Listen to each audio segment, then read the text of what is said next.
અને મન તમારું વધારે દુખી થયું કે આટલું બધું કરવા છતાંય અમારું કોઈ દુઃખનું કોઈ સમાધાન જ નહીં આવતું. શું નડે છે એવું કે અમે આટલી બધી મહેનત કરીએ છીએ, આટલું બધું પરિશ્રમ કરીએ છીએ, છતાંય બસ દુઃખ દુઃખ ને દુઃખ. ભલે કદાચ આ જીવન અમૂલ્ય છે, આ જીવનમાં ભક્તિ એમને એમ પ્રાપ્ત થતી નહીં, સેવા કરવાનું મન એમને એમ લાગતું નથી, જીવો પર કદાચ દયા ભાવના રાખવાનું મન એમને એમ લાગતું નથી. આજે કદાચ બે રોટલી. તો જય માતાજી મિત્રો, સ્વાગત છે આજના એક ફરી નવા બ્લોગ વિડીયોમાં. અને આજે આપણે વાત કરીએ છીએ ખૂંખાર મેલડીમાં, એટલે કે બારેજા ધામની ખૂંખાર મેલડીમાંની. આવા કળિયુગમાં એક જ માતાજી છે બારેજા ધામમાં, એ ધાર્યા કામ કરે છે. દર રવિવારે એમની ગાદી પણ થાય છે અને ઘરે બેઠા એમના વિડીયો જોવા તો યુટ્યુબ પ્લેટફોર્મ ઉપર તમને મળી રહે છે. માતાજીના પ્રવચન મળી રહે છે અને એ પ્રવચન જોઈને માતાજીને ખાલી માનતા રાખીએ અને માનતા પણ પૂરી થાય છે. અને પ્રવચન જોઈને તમે માનતા પણ પૂરી થઈ શકે છે અને એમાં કંઈ પણ કરવાનું હોતું નથી, ખાલી રામ નામ જપ કરવાના હોય છે. તો તમને એકવાર માતાજીના પ્રવચન બતાવું, તમે જુઓ. મારા મેલડીના રામ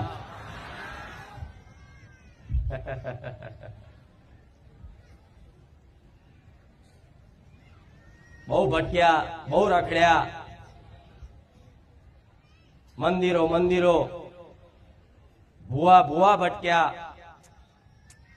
છતાંય સમય બરબાદ થયો, પૈસા બરબાદ થયા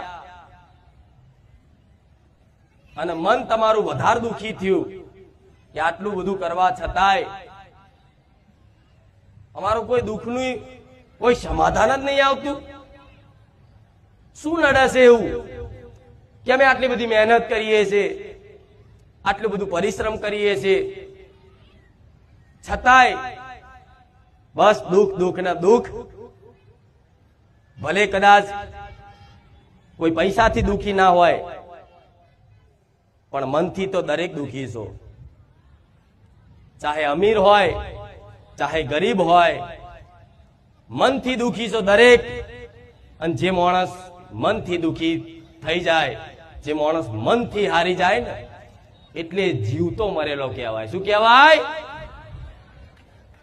આજ દુઃખની વેદનામાં તમે જીવતા તો છો, બે આંખોએ જોઈ શકો છો, બે કાને સાંભળી શકો છો, નાકેથી સૂંઘી શકો છો, જીભેથી સ્વાદ લઈ શકો છો, પણ તમારું એ દુઃખ, તમારા મનનું દુઃખ શું છે ને, એ તો હું માતા જાણું છું. કે રોજ જીવતા મરો, ઊંઘો તોય માં યાદ આવે, ઉઠો તોય માં યાદ આવે કે માં ચારે સુખનો સૂરજ, સુખનો અજવાળું થશે, માં કૃપા કર હવે તો હારી જ્યા. જે જીવનમાં મનથી હારી ગયેલા હશે ને, મનથી તૂટી ગયેલા હશે ને, એના માટે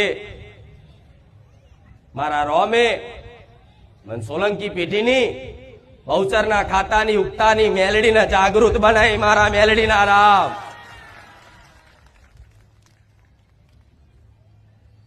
કે હારેલાને જીતાડું હે મેલડી, મરેલાને જીવનદાન આલું હે મેલડી.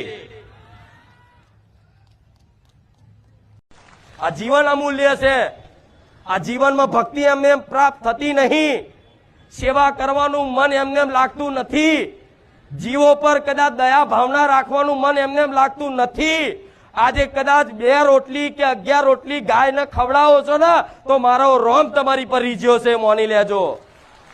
તમારી કુળદેવી તમારી પર પ્રસન્ન થઈ છે, એવું મોની લેજો. દુઃખ તો ગોડા જીવનમાં આવતા જતા રહેશે. મોટા મોટા રાજા મહારાજાઓને દુઃખ વેઠવા પડ્યા છે, તો તમે જઈ ખેતની મૂડી છો. મોટા મોટા રાજા રજવાડાઓને દુઃખ વેઠવા પડ્યા છે. ધરતી પર ખુદ ભગવાને અવતાર લીધો, ભગવાનને ખુદ જંગલમાં કોટા વાગેલા છે, ભગવાન ખુદ રોયેલા છે. તો ભગવાન અવતાર લઈને દર્શાવે છે કે આ સંસાર છે ને, આ સંસાર કર્મ ભૂમિ છે. જેવા જેવા કર્મો કરશો ને એનું ફળ તમને મળશે. આ તમે જો સારું કરતા હશો ને તો ચિંતા કરવાની જરૂર નહીં, દાડા ગણવાની જરૂર નહીં. આંખો બંધ કરીને રોમ ભરોસે જેટલું થાય એટલું પુણ્યદાન તમારી જોડે હોય ને 20 રૂપિયા તો એના 1 રૂપિયાનું કદાચ ચોક જીવો પાછળ સેવામાં વાપરી નાખજો. મારો ભગવાન બેઠો છે, હિસાબ કરશે. હિસાબ તમે ના રાખતા, દાડા તમે ના ગણતા. તમારો અધિકાર બને છે. તમે નહીં માગો ને તોય ભગવાન આલશે. સંકેત તમારો અધિકાર બને છે. કોઈ ઈચ્છા છે દુઃખ આવે જીવનમાં? તમે ઈચ્છા કરો છો ક્યારે કે મારા જીવનમાં દુઃખ આવે? છતાંય તે તમારી રજા લેવા રહેશે દુઃખ? આવી જાય તરત, કયા ટાઈમે, કયા સમયે, કયા ચોગડે ચમનું પલટું વાગી જાય ખબર ના પડે. રાતે તો હસતા હોય ને બીજે દાર તો ચોય દવાખાનામાં આઈસીયુ દાખલ કર્યા હોય. પૂછીને આવે છે દુઃખ? નહીં આવતું ને? તો વગર આમંત્રણે દુઃખ આવી જતું હોય તો વગર આમંત્રણે સુખ ના આવે? પણ ભરોસો નહીં એટલે. પણ જો ભરોસો રાખી લો આ કર્મની ગતિ પર કે આજે અમે સારું કરીએ છીએ ને, અમે કદાચ પુણ્યદાન કરીએ છીએ ને તો આગળ જતા અમને સુખ આવશે. માં અમને વિશ્વાસ છે. અને જેટલું દુઃખ આવે ને એટલું દુઃખ મારી કૃપાથી જેટલું દૂર થાય ને એટલી તો હું કોશિશ કરું છું. એમને મેરા નહીં થતા, ના થાય એવા અસંભવ કામ કરીને બેઠી છું. કુખાર મેરડી એમને ઘાસ ખાઈને નહીં બેઠી. અહીં કરોડ ની ગાડીઓ વાળા અહીંયા આવે છે ને, તેને પૂછો તો આ કરોડ ની ગાડી મજા છે તો કે ના હારું, તો અમે દુઃખી જ છે. તો 1 કરોડ ની ગાડી તમે માગો છો તો કાલ લઈ આલીને તમે એના દુઃખી થવાના તો ગાડી થોડી છું. તો અત્યારથી તમને ગાડીઓ લઈ આલો. હા શું ખોટું? જે વસ્તુ માટે તમે માતાજીની ભક્તિ કરતા હોય, હું ગાડી વાળો થઈ જાઉં, બંગલા વાળો થઈ જાય, સમાજમાં મોટું નામ થઈ જાય, આ તે મારું થઈ જાય, એવું બધું આશા હોય. એ વસ્તુ જે માગો છો એ વસ્તુ વાળા અહીં આવે તો એમને પૂછજો આનંદ ખરો જીવનમાં?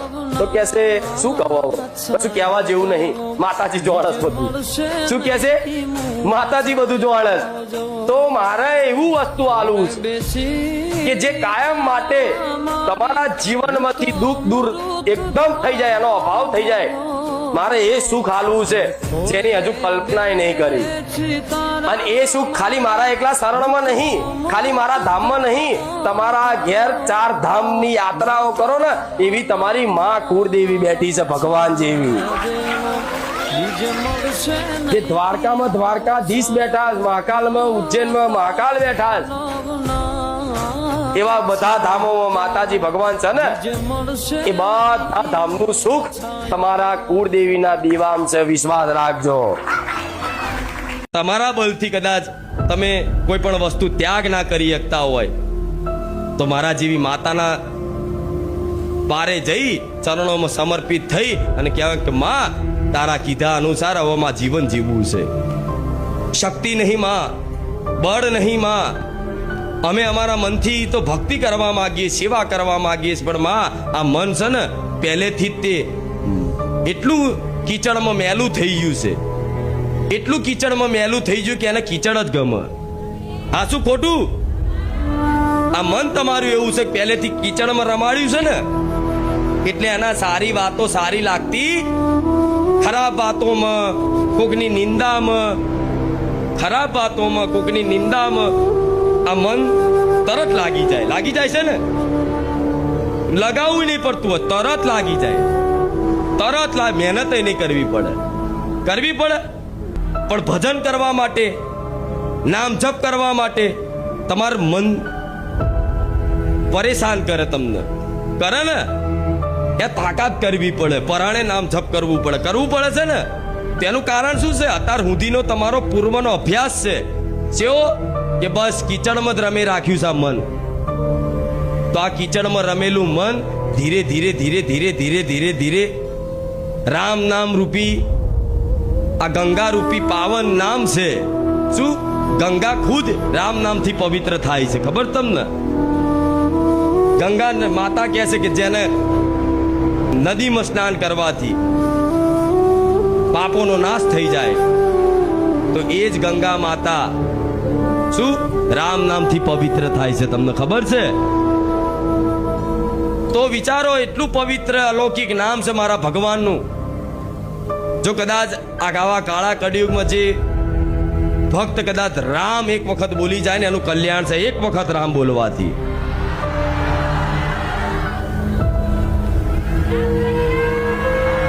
તમને બનાવનાર ભગવાન છે, તમારી અંદર ભાવનાઓ આલનાર ભગવાન છે. તો શું એ ભગવાનના જીવોની દયા નહીં આવતી હોય? આટલી બધી ગાયો પીડાય છે, આટલા બધા કૂતરા પીડાય છે, આટલા બધા જીવ જંતુઓ મરે છે, તો શું ભગવાનને દયા નહીં આવતી હોય?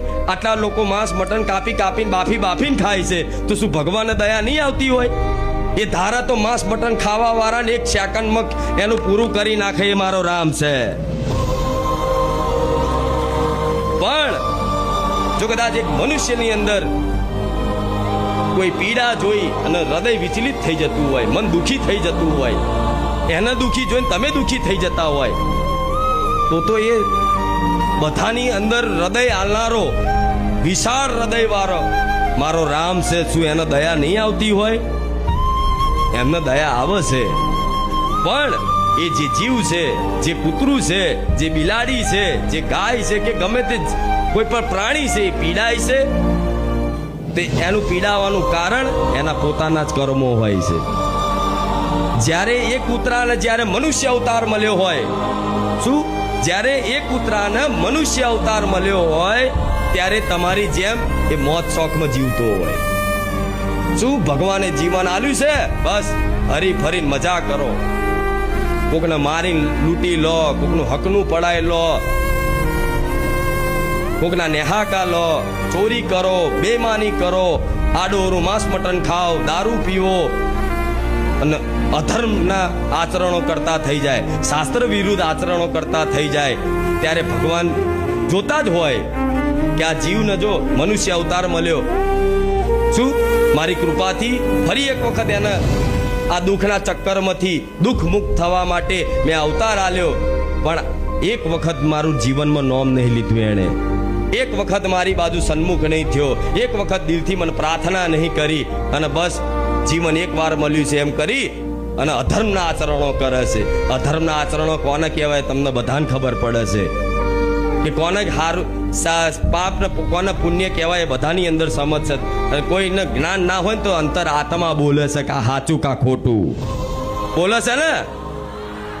દરેક અને જે માણસ મનથી દુખી થઈ જાય, જે માણસ મનથી હારી જાય ને એટલે જીવતો મરેલો કહેવાય. શું કહેવાય?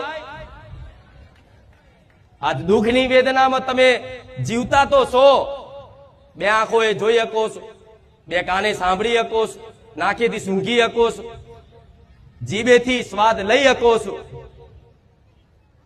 પણ તમારું એ દુઃખ, તમારા મનનું દુઃખ શું છે ને એ તો હું માતા જાણું છું કે રોજ જીવતા મરો, ઊંઘો તોય માં યાદ આવે, ઉઠો તોય માં યાદ આવે કે માં ચારે સુખનો સૂરજ, સુખનો અજવાળું થશે, માં કૃપા કર હવે તો હારી જ્યા. જે જીવનમાં મનથી હારી ગયેલા હશે ને, મનથી તૂટી ગયેલા હશે ને, એના માટે મારા રોમે મન સોલંકી પેઢીની બહુચરના ખાતાની ઉગતાની મેલડીને જાગૃત બનાવી મારા મેલડીના રામ.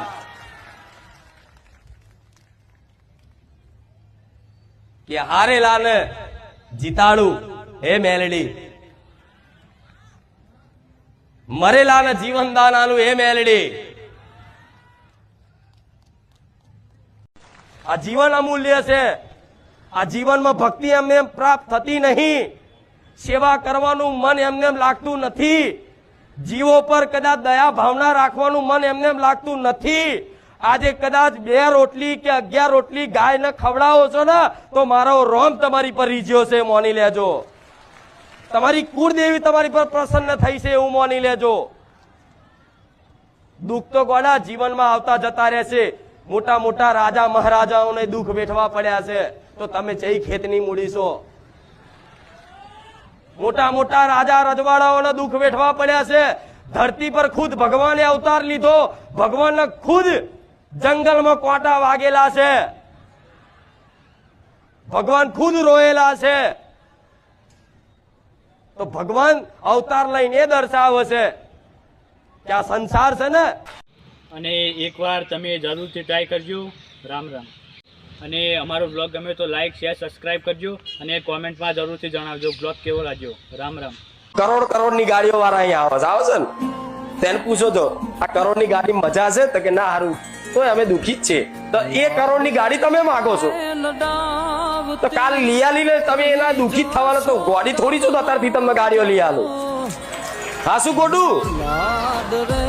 જે વસ્તુ માટે તમે માતાજીની ભક્તિ કરતા હોય, હું ગાડી વાળો થઈ જાઉં, બંગલા વાળો થઈ જાય, સમાજમાં મોટું નામ થઈ જાય, આ તે મારું થઈ જાય, એવું આશા હોય, એ વસ્તુ જે માગો છો એ વસ્તુ વાળા અહીં આવે તો એમને પૂછજો આનંદ ખરો જીવનમાં, તો કહેશે શું કહો, કશું કહેવા જેવું નહીં, માતાજી જોણસ બધું. શું કહેશે?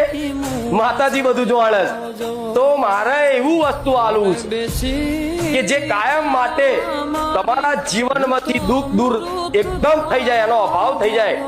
મારે એ સુખ આલવું છે જેની હજુ કલ્પના નહીં કરી. અને એ સુખ ખાલી મારા એકલા શરણમાં નહીં, ખાલી મારા ધામમાં નહીં, તમારા ઘેર 4 ધામની યાત્રાઓ કરો ને એવી તમારી માં કુળદેવી બેઠી છે, ભગવાન જેવી. જે દ્વારકામાં દ્વારકાધીશ બેઠા, મહાકાલમાં ઉજ્જૈનમાં મહાકાલ બેઠા,